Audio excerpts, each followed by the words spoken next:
In this video, we are going to be looking over this Canon Sure Shot Supreme 35mm film camera along with the strap and the fitted case that fits it.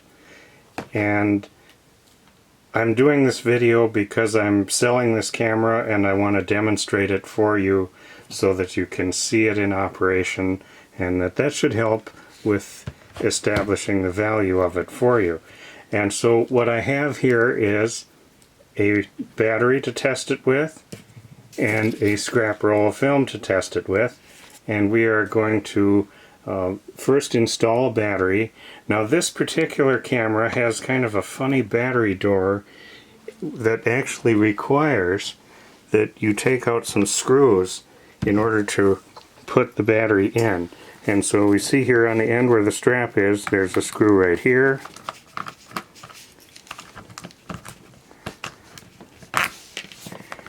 And a screw right over on this side, and I'm sorry I'm blocking it. But there we see that comes out. And then the battery door drops down. And then we can take the new battery and stick it in here. And then put this door back in place. And put these screws back in.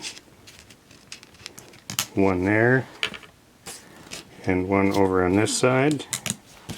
And we'll just take the screwdriver and run those in.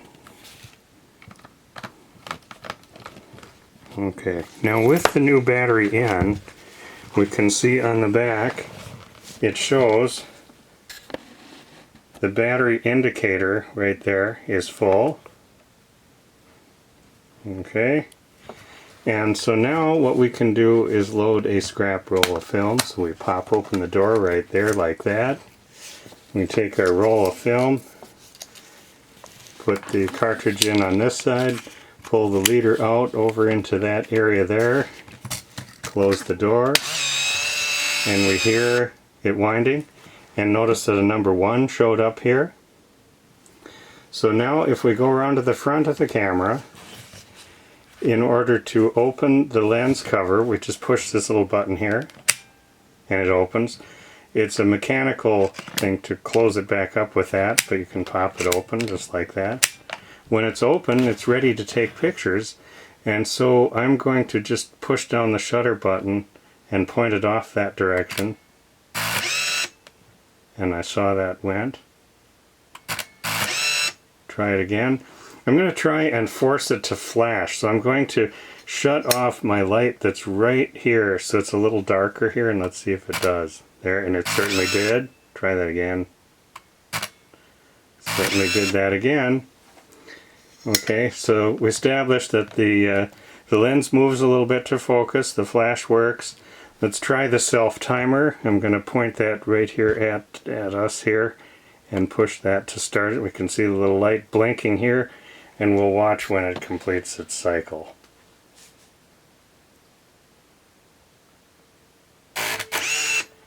And there it flashed and it ran again, and we can look on the back here and see that the number has gone up to picture number 6. So I think that is about what I want to demonstrate, so I'm just going to waste the rest of these pictures on here one after another until this short little roll is up. I can see the shutter working down in there.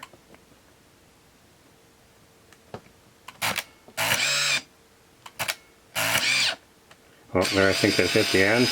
Okay, so now it's rewinding. 6, 5, 4, 3, 2, 1. It'll go a little past 0 and stop. There, I heard it break free, and it's all inside the housing. So when we open this up, we should be able to see that the film is now all wound back into this housing here. And if this were a real roll of film, we could have that processed. But anyway, while we have the camera open, let's just look in here. Everything looks good here. I don't see any problems. None of the plastic is chipped away here that forms the light seals. Pressure plate looks good. This foam here feels good. and the door latches properly. And as noted before, we can close the lens cap just by working that. And then this camera comes with kind of a neat little fitted case that it fits into, just like that. And then it has a little loop here that if you want the strap captive to it, you can unsnap that and hook the strap in there so that the case will always be attached.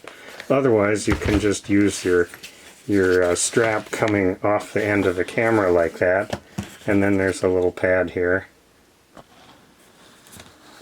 And the case is in pretty good shape. It's Canon and it's made just for this camera.